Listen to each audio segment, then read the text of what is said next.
Yo soy Joaquín Rey y esto es Entrevista 21. Esta semana nos acompaña Fernando Rospigliosi, analista político, para analizar los sucesos de esta semana. ¿Cómo está, señor Rospigliosi? Hola, ¿cómo estás? Ha sido una semana muy sucedida, sobre todo en lo judicial. Quisiera empezar hablando por el caso Keiko. ¿Qué opinión le merece esta nueva estrategia de la Fiscalía de buscar una nueva prisión preventiva para la señora Keiko o ampliar la prisión preventiva para Keiko Fujimori, incluso imputándole 4 nuevos presuntos delitos? Yo creo que hay una intencionalidad política clara de parte de la Fiscalía, que es una aliada del gobierno del presidente Vizcarra, para atacar a los enemigos del gobierno. Porque en el caso de Keiko, me parece que la imputación básica que se le hace es haber recibido $1 millón de Odebrecht en la campaña del 2011, cosa que yo creo que es cierta.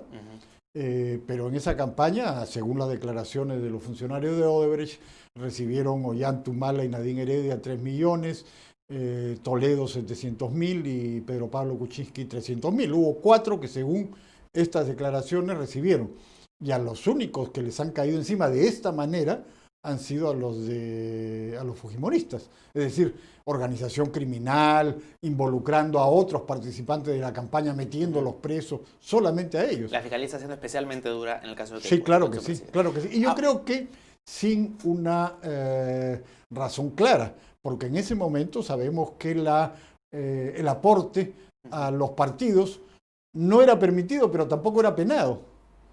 Ahora, pero en el caso de Keiko Fujimori, lo que la Fiscalía argumenta es que hay más elementos de obstrucción de justicia y de hecho, en estos últimos días hay nuevas evidencias que abonan a esa tesis. Por ejemplo, la declaración del señor Salaverry, que dice que básicamente la señora Keiko activamente buscaba la coordinación con Inostroza a través de Becerril. Sí, puede ser, no lo sé, puede ser.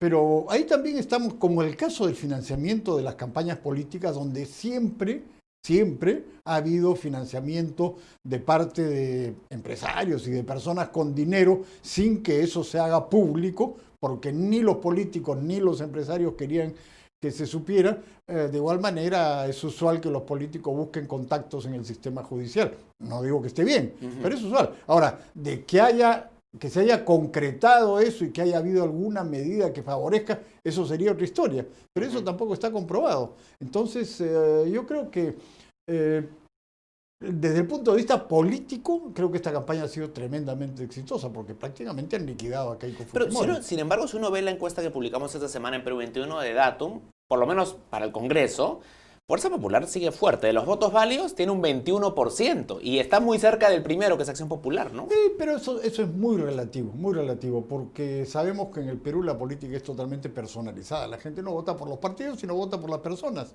Entonces, claro, en este momento todavía ni siquiera hay ya las listas definitivas, todavía están terminando de hacerse las impugnaciones, en fin. Entonces, finalmente la gente va a votar por los candidatos, ¿no? Y además, las encuestas no van a los departamentos, a las circunscripciones electorales, ¿no es cierto? Son básicamente de Lima.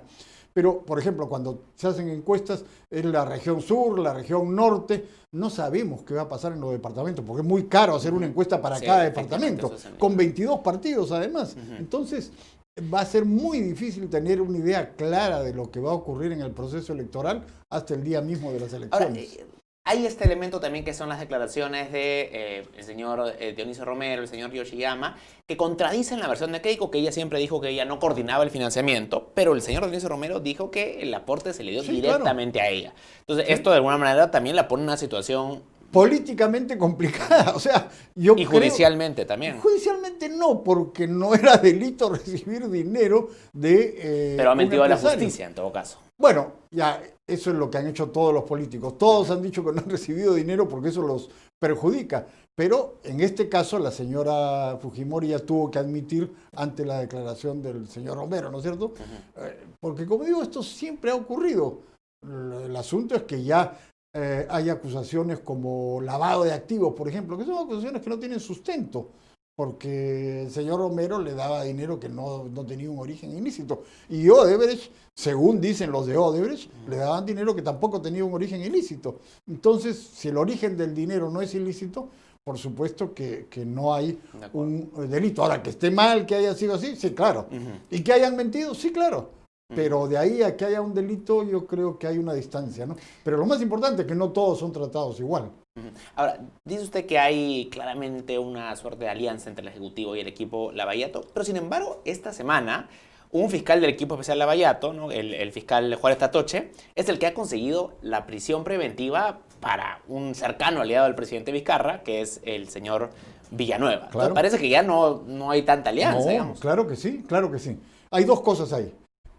Primero, que yo creo que el gobierno y el presidente Martín Vizcarra protegieron y encubrieron a Villanueva, porque ya la fiscalía sabía del caso de Villanueva por lo menos desde febrero de este año.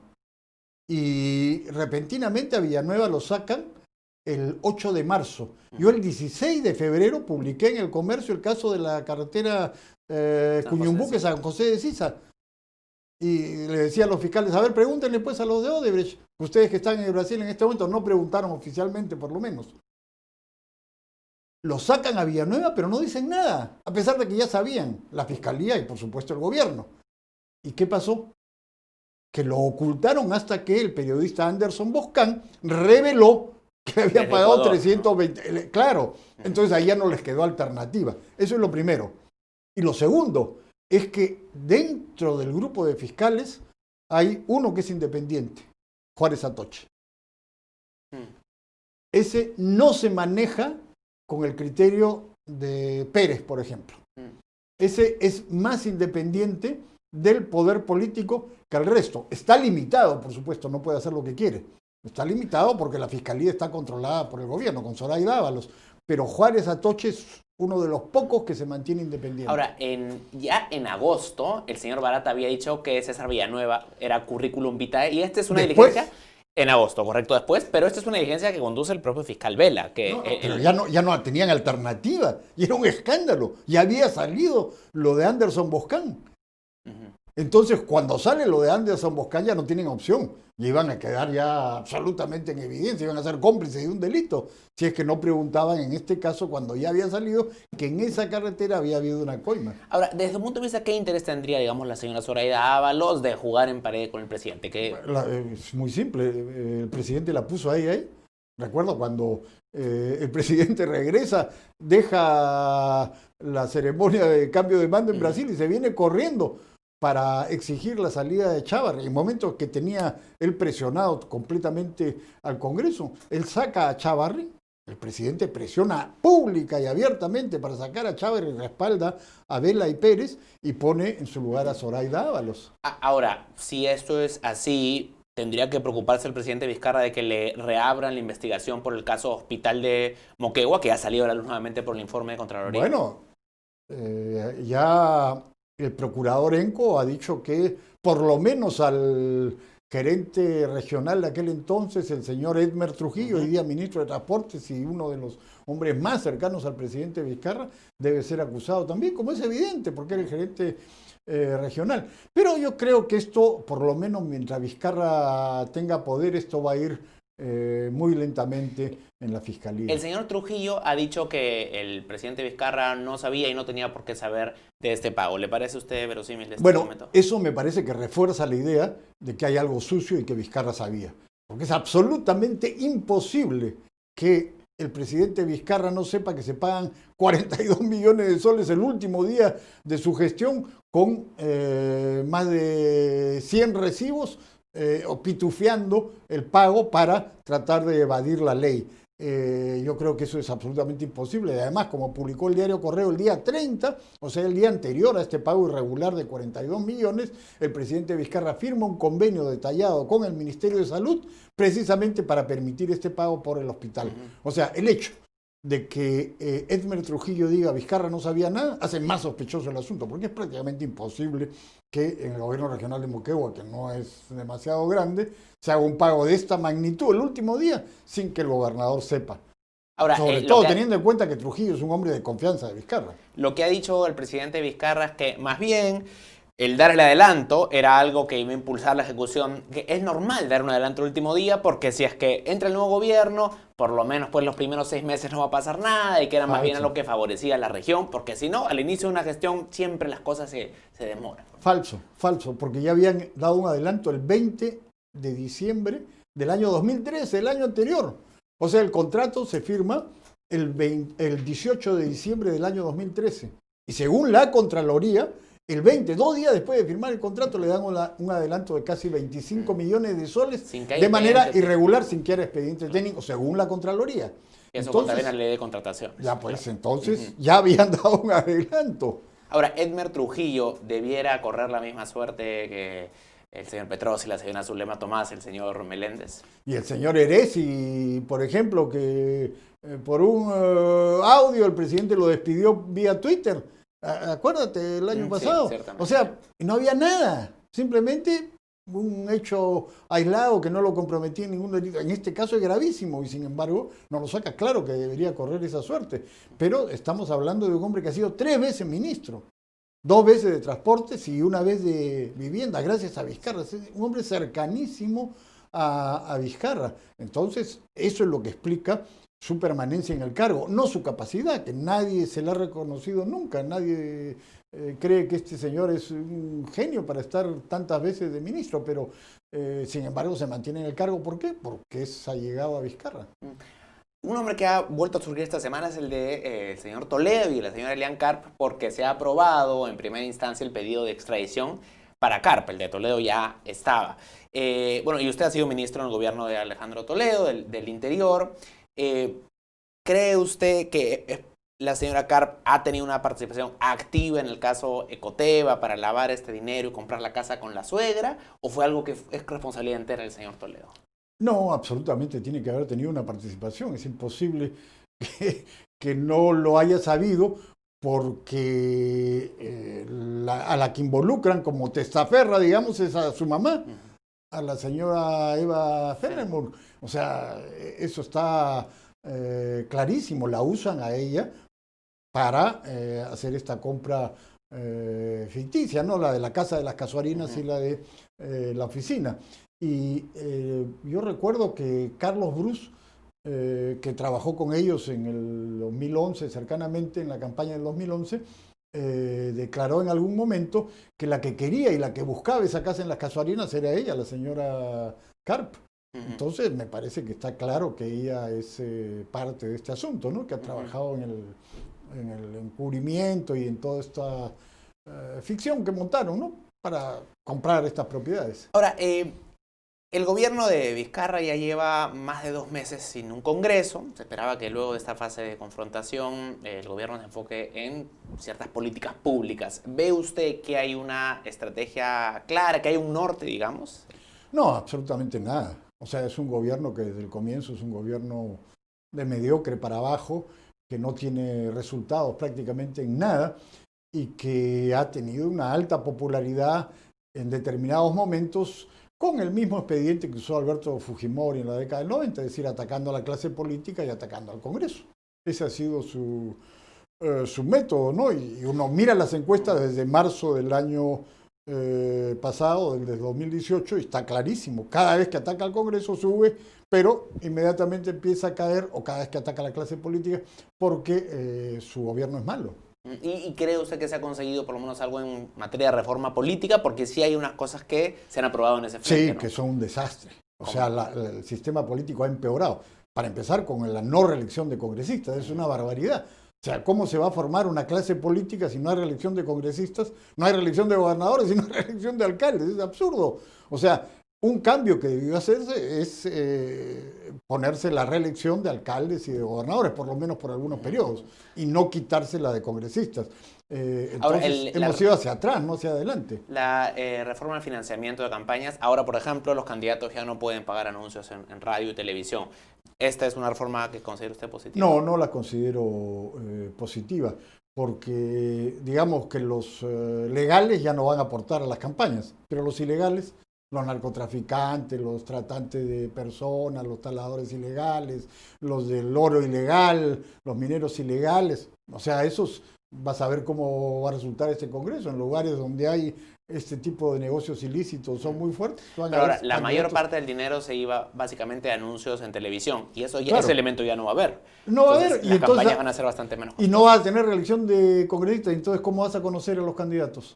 Entonces, y vas a ver cómo va a ser, sobre todo en provincias, pero también en otros lugares, que lo que va a haber es pagos por debajo de la mesa a medios de comunicación y periodistas para que determinados medios y determinados periodistas apoyen a ciertos candidatos o los entrevisten. O sea, estamos en el Perú, pues va a haber publicidad encubierta.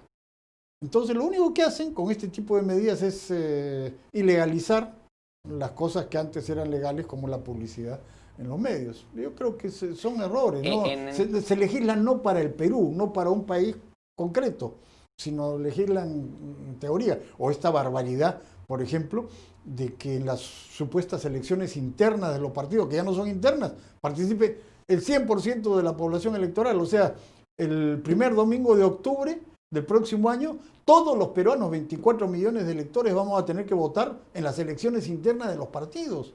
24 partidos en este momento. ¿Acaso la gente conoce quiénes son los candidatos o los que están en esos partidos? Nadie conoce, se va a votar a ciega, va a ser un desastre. ¿Hay algo que rescatar? Por ejemplo, la inscripción y los requisitos para inscripción y cancelación. Eso me parece bien, eso me parece bien. Claro, hay cosas interesantes, pero en general me parece que van por mal camino, ¿no? Eso de elecciones internas que son externas es un desastre que va a empeorar el sistema. Ahora, en el frente de reforma judicial ya está corriendo la segunda convocatoria. ¿Tiene expectativa usted de que podamos acabar con una Junta Nacional de Justicia que sea mejor que el CNM? Bueno, ahora creo, leyendo a los expertos en esto, ya nadie tiene expectativas en esta nueva Junta de Justicia, nadie. Porque ya se conoce más o menos cuáles son los candidatos que quedan y está claro que no va a ser una gran cosa. Ahora, esperemos que por lo menos no sea tan mala como el Consejo de la Magistratura era un desastre. Y esta cosa de que la sociedad civil elija era un cuento que resultó peor que lo que había antes, porque había una corrupción tremenda, ¿no? El periodista Ricardo Seda justamente ha dicho que ahí sí había una organización criminal, no en este cuento de los cuellos blancos, no, pero ahí sí había una organización criminal que manejaba ciertos puestos del Consejo de la Magistratura y que hacían una serie de cosas, ¿no? Entonces, era un desastre. Tan malo como eso espero que no sea, pero tampoco va a ser una gran cosa. Y además, eso lo propuso el presidente Vizcarra el 28 de julio del 2018. Estamos en diciembre de 2019 y todavía no tenemos nada. En seguridad ciudadana, usted ha sido ministro del Interior, ¿hay una estrategia? Porque hay una percepción, en las últimas, empezó todo ahora en diciembre, de que la delincuencia común en la calle está incrementando. Sí, claro, o sea, esa es la percepción y de hecho está ocurriendo, ¿no? Y lo que más nos molesta a todos los ciudadanos son los pequeños asaltos, que te asalten en la calle, que te roben, que te quiten el celular, que te metan a tu casa, ¿no es cierto? Eso es lo más importante. No hay ninguna estrategia en absoluto, ¿no? Y por eso la inseguridad, según las encuestas, está empeorando. Y como no tienen nada que proponer, se les ocurre perseguir a los ciudadanos que legalmente adquieren un arma. O sea, en su discurso de presentación del gabinete, el presidente dijo que iban a dar una norma para sacar las armas ilegales de la calle. Una cosa absurda, por supuesto, porque la norma que existe prohíbe las armas ilegales.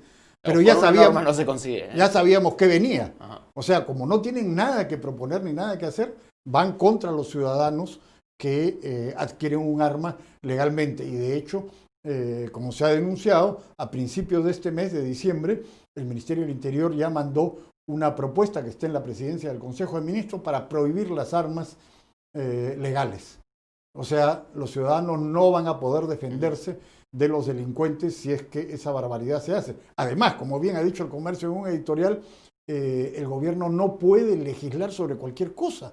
Los decretos de urgencia que están dando son para cosas urgentes, pero el gobierno, aprovechando que no existe Congreso, no puede cambiar toda la legislación del país porque le da la gana. En este caso, la ley de armas se aprobó en enero de 2015 en el Congreso anterior. Y es una buena ley que fue discutida durante años, con consultas a todo el mundo, con discusiones, en fin, cómo se hace una ley, cómo es un proceso legislativo. Y ahora eso lo pretenden cambiar de un plumazo porque les da la gana y perjudicar a los ciudadanos que legalmente adquieren un arma. ¿Cuál debiera ser la estrategia o qué acciones de política rápidas podría tomar el Ejecutivo para atacar el tema de inseguridad en el corto plazo? Ahí, como te digo, lo más importante que preocupa a la gente es el pequeño delito. Eso requiere unas pocas cosas. Investigación criminal. O sea, investigar para detener a los responsables y tener y acumular las evidencias necesarias para sancionarlos. Se requiere que funcionen efectivamente las comisarías y que haya un patrullaje en los lugares donde se requiere. Pero también, como se ha publicado en el Comercio, me parece, no hay patrullaje, los vehículos no funcionan, no tienen la gasolina porque muchas veces se la roban y entonces eso no funciona. El patrullaje no puede ser indiscriminado. Tiene que ser concentrado en las zonas donde hay mayor incidencia delictiva. Se requieren comunicaciones. Las comunicaciones de la policía son pésimas, porque eso es importantísimo para acudir rápidamente y poder detener a los delincuentes. Se requiere tecnología. Hay esto que se llama el C4, un centro de comando y control, donde se puedan controlar las cámaras que tiene la policía, las cámaras que tienen algunos distritos y tener una comunicación adecuada con los patrulleros, con los vehículos, con las motos de la policía para acudir rápidamente.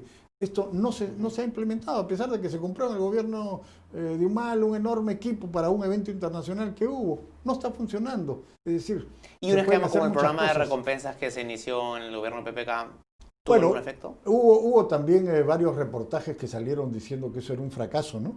Porque, por ejemplo, se había incluido ahí a personas que no tenían que no habían cometido realmente delitos, se les detenía y después era difícil sacar. Mira, en todas partes del mundo las recompensas funcionan con un sistema muy sencillo. Se paga mucho por pocos. Acá pretendieron hacer una revolución pagando poco por muchos. O sea, a cualquiera que tenía una requisitoria lo ponía en el programa de recompensas. Al final resultó un sistema corrupto, porque se ponían de acuerdo para cobrar la recompensa con ciertos policías. Eso no funciona. O sea, lo que sí debe funcionar es un sistema de recompensas, como digo, que paguen mucho por pocos, con determinados delincuentes, lo que dicen los delincuentes rankeados, los más importantes, y pagar cantidades razonables y tener vigilancia para que no haya corrupción en esos casos. Reconocerá que sí, por lo menos ha habido éxito en las capturas del señor Edwin Donaire, el señor Félix Moreno, que ha habido un rol ahí también del sector interior. Obvio, ¿no? Claro, o sea, la policía es buena cuando quiere capturar a alguien. Al contrario, se han demorado mucho. Yo creo que a muchos los han tenido ahí listos para capturarlos en el momento adecuado. Pero eso lo sabe hacer la policía. Y además, no estamos hablando pues de Pablo Escobar, de Chapo Guzmán. O sea, el señor Donaire cometió un delito, pero no tiene pues una red una red mafiosa que lo sustente. Lo mismo Félix Moreno, o sea, hay gente que ha cometido delitos, pero no son este tipo de delincuentes que pueden pasarse años escondidos, ¿no? O sea, la policía los captura porque sabe pues cómo hacer ese trabajo. Y, hemos hablado ya de las encuestas, pero como usted ha señalado, son todavía, es muy temprano para poder usarlas para poderlas tomar como un predictor serio. ¿Cómo vislumbra usted que va a ser la composición de este Congreso que va a entrar en febrero o marzo del próximo año? Mira, hay unas pocas cosas creo que se pueden decir. Uno, que va a ser fragmentado, ¿no? O sea, no va a haber nadie que tenga una cosa como la que tuvo Fuerza Popular de 73 congresistas. Eso no va a existir. En segundo lugar, creo que el gobierno no va a tener problemas con este Congreso, en el sentido de que al ser fragmentado y al haber varios grupos que están más o menos respaldando al gobierno y otros que van a ser grupos fácilmente manejables, digamos, a través de prebendas y de otras cosas que todo gobierno tiene que puede entregar. Entonces yo creo que el gobierno va a manejarse con comodidad con este nuevo Congreso, ¿no? No va a haber una oposición fuerte de ninguna manera, como tenía el Congreso anterior, ¿no? ¿Y qué rol debiera tener de oposición, los partidos de oposición ante el gobierno? Bueno, yo creo que deberían ser básicamente fiscalizadores, ¿no? En el poco tiempo que queda, yo creo que eso es una función muy importante. Y, en fin, ojalá que se pudieran hacer algunas reformas institucionales que se requieren, pero desgraciadamente yo tengo mis dudas. Tanto el gobierno como este Congreso, que me temo que vaya a tener un componente populista muy fuerte, yo creo que no van a estar dispuestos a hacer reformas que se requieren, ¿no? Entonces, por ahí no, yo por lo menos no tengo mucha expectativa. ¿Y cómo vislumbra el futuro del fujimorismo luego de la situación judicial de Keiko? Ya no para estas elecciones, sino incluso de más largo plazo. Bueno, yo creo que para estas y para el 2021 están liquidados, no tienen ninguna opción. O sea, no tienen opción de ser mayoría en este Congreso, no tienen opción de ganar la elección del 2021, eso me parece claro. ¿Y quién heredaría ese capital político entonces? Eso se va a distribuir entre otros grupos, se va a fragmentar, no lo sé. Eso es muy difícil decirlo ahora. Ahora, después, el 2026, o quién sabe lo que pasará de aquí a 5 o 10 años, pero digamos, en lo que se puede vislumbrar, en el futuro inmediato, no tienen opción. ¿Harían bien en insistir con Keiko Fujimori o deberían buscar una nueva figura del fujimorismo? ¿Cómo? Si es fujimorismo, tiene que Kenji, por ejemplo. Bueno, puede ser otro Fujimori, pero el asunto es que en este tipo de partidos como el odriismo o el pradismo, no funciona, pues si no tienes el apellido, no vas a ningún sitio. Y además ellos tampoco permiten, los caudillos, estamos en un sistema caudillista, no permiten que surjan otros líderes que le hagan sombra. Entonces eso también hace difícil la sucesión o el reemplazo, ¿no? ¿Ha hecho bien el fujimorismo en recurrir a una figura tradicional como Marta Chávez como cabeza de lista en esta elección? Bueno, eso parece que es por la influencia de Alberto Fujimori, ¿no?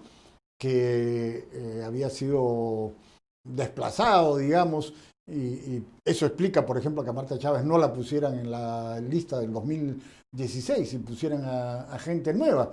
Ahora, justamente esa gente nueva que llegó el 2016 como Rosa Bartra, lo sacaron y han vuelto los antiguos como Marta Chávez, ¿no? Entonces ha habido un cambio ahí en la correlación de fuerzas internas donde los antiguos han recuperado algo de poder, por lo menos. Señor Rospigliosi, muchas gracias por su tiempo. Gracias a ti. Fernando Rospigliosi, analista político, exministro del Interior en Perú 21 Televisión. Con permiso.